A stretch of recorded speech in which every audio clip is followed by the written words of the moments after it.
हे तुम्ही बघून राहिले हे सूर्यफुलाचं पीक आहे। सूर्यफूल हे भारतातील एक महत्त्वाचं तेलबिया पीक आहे।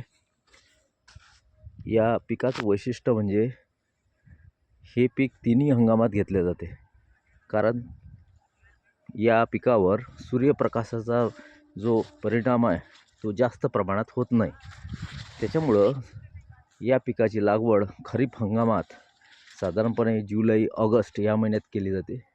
रब्बी हंगामात हे पीक ऑक्टोबर नोव्हेंबर या महिन्यात घेतले जाते आणि उन्हाळ्यात जर लागवड करायची असेल तर जानेवारी आणि फेब्रुवारी महिन्यात या पिकाची लागवड करावी। या पिकाची लागवड इथे बघताय, हे पीक नोव्हेंबर महिन्यात पेरलेलं आहे आणि हे एक सुंदर पीक आलेलं आहे। या पिकाची लागवड जर करायची असेल तर 2 ओळीतील अंतर हे 60 सेंटीमीटर ठेवावे आणि 2 झाडातील अंतर हे 30 सेंटीमीटर ठेवावे। आणि या पिकाला जे अन्नद्रव्याचं प्रमाण आहे ते मुख्यतः नत्र हे 80 किलो नत्र प्रति हेक्टर, 60 किलो स्फुरद आणि 30 किलो पालाश याप्रमाणे द्यावं लागेल। आणि याशिवाय जर या पिकावर जे सूक्ष्म अन्नद्रव्याचा जर परिणाम होत असेल किंवा आपल्या जमिनीमध्ये जर कमतरता असेल तर यावेळेस जर झिंक सल्फेट हे 20 किलो प्रति हेक्टर या प्रमाणात द्यावे।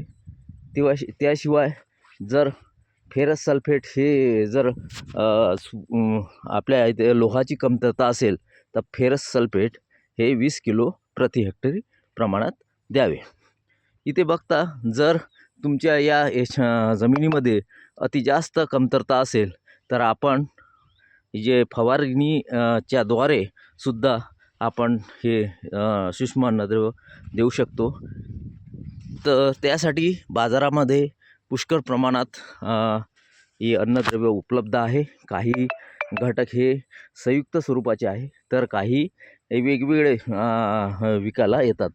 तर आपल्याला जर फवारणी घ्यायची असेल तर संयुक्त स्वरूपात असलेले जे सूक्ष्म अन्नद्रव्य आहे ते 25 ग्रॅम 10 लिटर पाण्यात मिसळून फवारणी करायची आहे। ही फवारणी आपल्याला 55 दिवस आणि 35 आणि 55 दिवसा करायची आहे।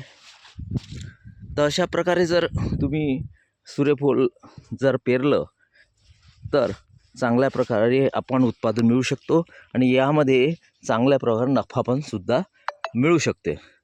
तर एकरी जर उत्पादन बघितलं तर एकरी 10 ते 12 क्विंटल प्रति एकर हे उत्पादन मिळू शकते आणि याला बाजारभावसुद्धा चांगला आहे। याची आधारभूत किंमत हे 6200च्या वरती आहे। जर आपल्या भागामध्ये जर सूर्यफूल घ्यायचं असेल तर आपण निश्चितच विचार करू शकता।